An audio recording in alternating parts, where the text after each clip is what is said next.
America और Iran में जिस तरह से विश्व युद्ध अभी तक चल रहा है।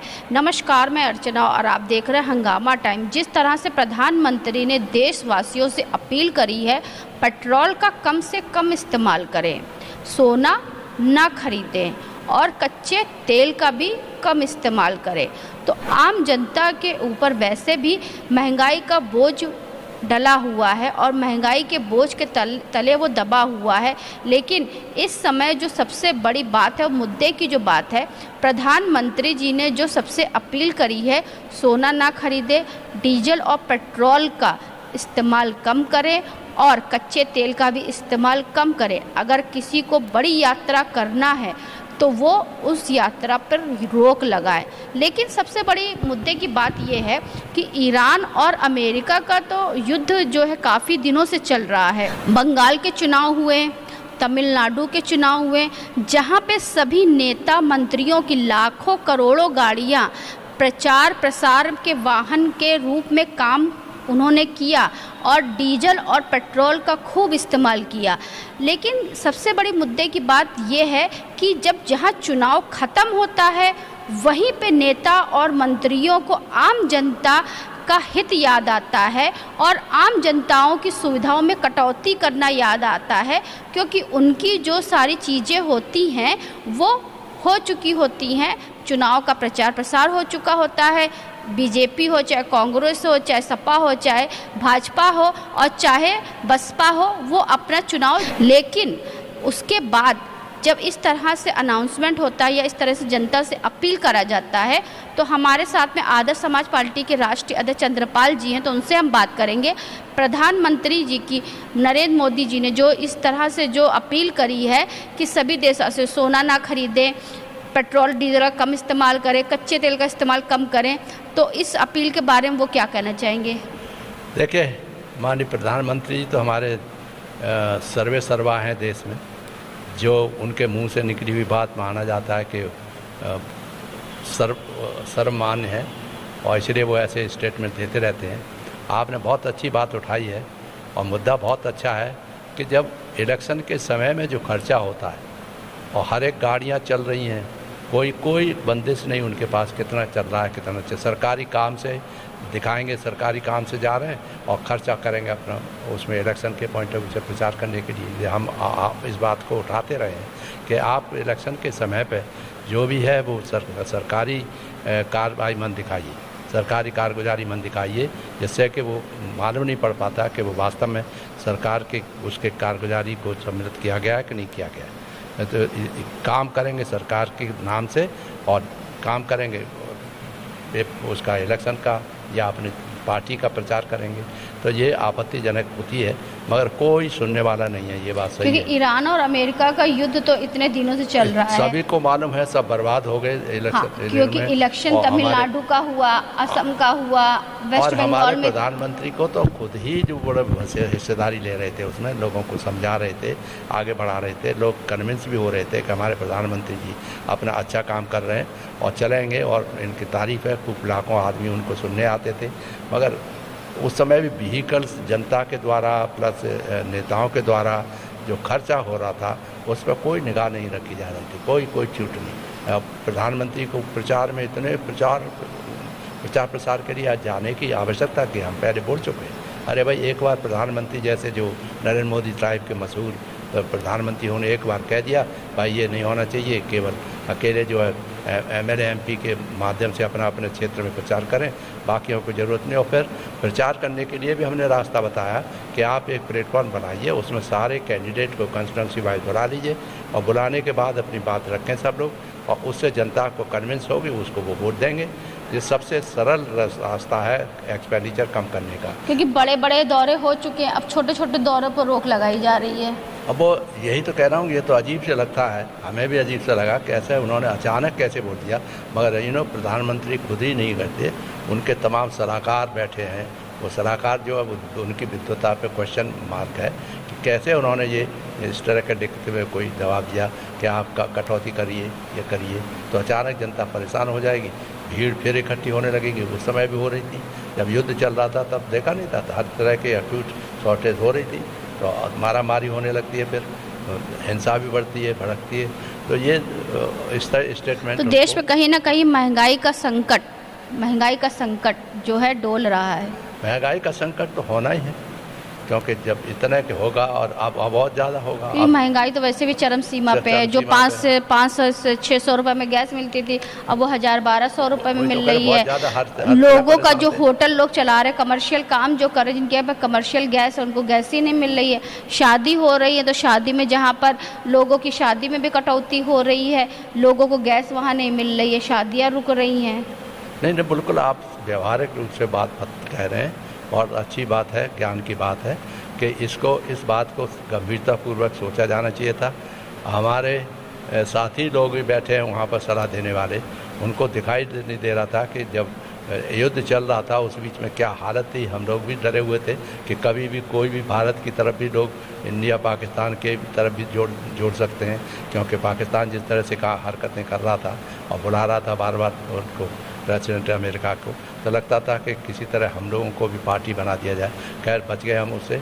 आप उसके जो प्रधानमंत्री को तारीफ योग्य हैं, मगर उन्होंने ये जो स्टेटमेंट अलग से दिया कि साथ सोना मत खरीदिए, अब सोना मत खरीदिए, किसी को आज पैसा है और ख़रीदना चाहता है तो ठीक है, नहीं तो बेकार हो जाएगा। तो खरीद रहा है, सोना मत खरीदिए, खूब चांदी मत खरीदिए, ये मत खरीदिए, और एक्सपेंडिचर जो तेल पे है उस और खाने पीने की चीज़ों पे उस पर कम से कम करिए। बहुत अच्छी बात है, मगर ये जो आज कह रहे हैं वो बात वो बहुत पहले कह देना चाहिए था। इलेक्शन में जो आपका वेस्ट बंगाल का इलेक्शन हुआ, कलकत्ता का, हाँ, क्योंकि सबसे बड़ी बात ये है, सिर्फ जनता त्याग दे, नेता मंत्री का क्या। नहीं, जनता परेशान है, जनता का तो महसूस करना पड़ता है। जनता तो वैसे ही परेशान है, आज से परेशानी वैसे ही परेशान है, चाहे उसके पर पेट्रोल का डीजल का बढ़ते हुए दामों को लेकर के हो, चाहे सोना चांदी बढ़ता हो, और उसके बाद में जब पेट्रोल, जो लोग रोजमर्रा का काम करते हैं, ऑफिस आते जाते, चलिए आम जनता बड़ा टूर कहाँ करती। जो एक आम इंसान है जो सुबह 10 बजे ऑफिस जाता है और शाम को 5-6 बजे 8 बजे तक ऑफिस से वापस आता है, जो आम जनता जो घूम रही, जोमेटो, जिस तरीके जोमेटो के लोग घूम रहे, खाना डिलीवरी कर, अगर उन डिलीवरी बॉय को तेल नहीं मिलेगा तो वो तो बेरोजगार हो जाएगा, जिनका मुश्किल से घर चल रहा है। इस चीज़ का बहुत बड़ा रिपरकशंस होगा पब्लिक के बीच में, और मुख्य रूप से गरीबों के बीच में। जो आयात निर्यात है, जैसे आम जनता, बहुत से लोगों के पास अपना साधन नहीं है, वो ऑटो से, बस से, ई रिक्शा से या कैसे भी जाते हैं, तो उनके आने जाने पर रोक लग जाएगी। अब उन्होंने जो भी प्रधानमंत्री जी ने एक अपील और करी कि वर्क टू होम करें। अब सारा वर्क टू होम तो हो नहीं पाएगा ना, तो ये है, इसको विचार करना चाहिए उनको। जहाँ बच्चों की शिक्षा पे भी बहुत बड़ा असर पड़ेगा। शिक्षा का, लोगों को शिक्षा पहले ही बहुत महंगी है, द्वारी शिक्षा है। द्वारी शिक्षा के बारे में हम कह चुके हैं कि बहुत गरीब के लोग हैं, लड़कों को, उनको भी आप फ्री शिक्षा दीजिए, बजट में प्रावधान करिए, जिससे कि वो कम से कम अपने बच्चों को सही रूप से करें। यहाँ ये हमेशा सुनने को आता है कि साहब स्कूल रूरल एरिया में जो मिलते थे स्कूल पढ़ने लेके थोड़ा हुए, वो बंद हो रहे हैं। अब बंद कर रहे, जब स्कूल बंद हो रहे हैं तो फिर क्या करेंगे, कैसे होगा, कैसे शिक्षा कैसे मिलेगी लड़कों को। सब चीज़ बंद ही करते जाएंगे, और किस तरह का सिस्टम बनाना चाहते हैं मेरी तो समझ में नहीं आता कि क्यों आप बंद करना चाहते हैं स्कूल, जबकि उन स्कूलों को तो और अच्छा करना चाहिए। एजुकेशन पे ज़्यादा खर्चा करना चाहिए, एजुकेशन के लिए बजट ज़्यादा देना चाहिए, और टीचर्स वगैरह की सहूलियत ध्यान रखना चाहिए, तभी कुछ हो पाएगा। और नहीं तो शिक्षा तो बेकार हो रही है, डबल शिक्षा है। हमारे आसपास यहीं के स्कूल हैं, उनमें जो है द्वारी शिक्षा चल रही है। हमने कहा था, शुरू में कराया भी था, सेक्रेटरी एजुकेशन थे तब, कि द्वारी शिक्षा। तो जो प्रधानमंत्री जी ने जो अपील करी है देशवासियों से, अब देशवासियों को अपील, तो उस पर आप क्या कहना चाहेंगे? लेट अपील की है जी, अपील तो बहुत पहले जो होना चाहिए था, जब आप इलेक्शन से जा रहे हैं और इलेक्शन में खर्चा हो रहा है, उसको रोकते कम से कम। आम जनता पे ही क्यों बोझ डाला जाता हमेशा? क्योंकि वो समझते हैं कि अगर नेता विधायक इस चीज़ में खुद ही कंट्रोल कर दें, अपने दौरे पे कंट्रोल कर लें, तो कई चीज़ें तो हो सकती है ना। कंट्रोल क्या, वहाँ तो जो होड़ मची होती है कि हर कैंडिडेट अपना ज़्यादा से ज़्यादा खर्चा करता है। क्योंकि सीएम का अगर काफिला अगर निकलता है तो कम से कम 20 गाड़ियाँ निकलती हैं, प्रधानमंत्री का काफिला निकलता है कम से कम 40 गाड़ियाँ निकलती हैं। तो अगर उन्हीं सब चीज़ों को लेकर के अगर नेता, मंत्री, विधायक इन सब चीज़ों पे कंट्रोल कर ले, तो आम जनता पे तो इस चीज़ का बोझ ना पड़े। नहीं, सही है, आप बिल्कुल सही कह रही हैं। वही कहा जाता है, नेता मस्त जनता त्रस्त। ये सही है। जनता के तरफ तो ध्यान ही नहीं है लोगों को ना। मेरी समझ में नहीं आता क्यों नहीं सोच पाते कि जनता कितना क्या है, इनके पास इतने संसाधन हैं, वो पता लगाएं कि कहाँ कहाँ क्या क्या सामान सरकार दे रही है या वैसे फ्री में दे रही है उनको, उसके बाद भी हालत उनकी क्या है वो भी तो जानकारी प्राप्त करनी चाहिए ना। तो सभी देशवासियों से क्या अपील करना चाहेंगे इस संकट की घड़ी में आप? इस संकट है कि जनता जो है परेशान रहेगी, मगर उस परेशानी को झेलना पड़ेगा और कट से कम होना चाहिए। इन्होंने कहा कि पब्लिक ट्रांसपोर्ट यूज़ करें। कितना पब्लिक ट्रांसपोर्ट होगा जब अपने अपनी गाड़ी लेकर के एक आदमी चलता है। तो आप ये कह सकते हैं कि जो एक आदमी या 2 आदमी चलते हैं एक कार लेकर के, उसकी जगह उसमें 4 करें, मोहल्ले में शेयर करें उसे और लोगों के साथ में शेयर करें। इसको किसी पर्टिकुलर ऑफिस में जाने वाले लोग एक बस के माध्यम से जाएं।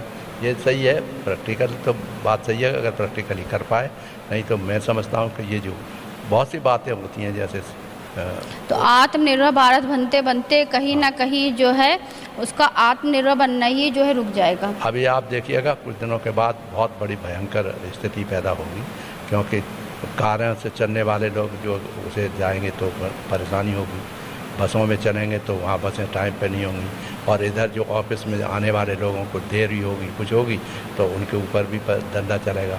तो इसलिए बहुत सी बातें होंगी, इसको विचार करेंगे। माननीय प्रधानमंत्री से मेरा तो अनुरोध है और IAS ऑफिसर जो सलाहकार हैं उनको ध्यान रखना चाहिए कि ऐसी बातें किसी तरह से उनको सलाह न दी जाए। तो ये थे हमारे साथ में आदर्श समाज पार्टी के राष्ट्रीय अध्यक्ष चंद्रपाल जी, जिनसे हम बात करने के लिए आए थे राजनीतिक के विशेष मुद्दों को लेकर के।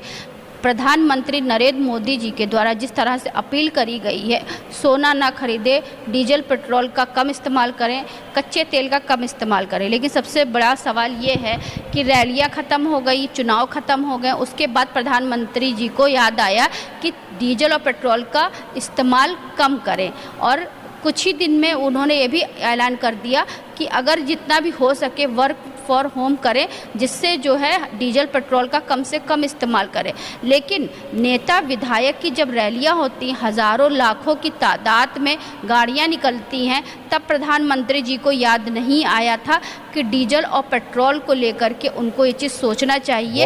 और जो है यूपी का चुनाव हो, चाहे वेस्ट बंगाल का चुनाव हो, चाहे तमिलनाडु का चुनाव हो, हर चुनाव में वाहनों की भरमार रहती है और जिस तरह से आप लोग देखते खुद ही हैं कि किस तरह से रैलियों का काफिला, गाड़ियों का काफिला चलता रहता है। तो इसी बात को लेकर के आज हम लेकर के आए थे आपको आदर्श समाज पार्टी के राष्ट्रीय अध्यक्ष जी से बात करने के लिए कि प्रधानमंत्री जी की अपील पे वो क्या कहना चाहेंगे, क्योंकि जनता त्रस्त है और नेता विधायक मस्त है। तो इसी के साथ मैं अर्चना आपसे जानना चाहूँगी। धन्यवाद, बने रहिएगा हंगामा टाइम न्यूज़ चैनल में।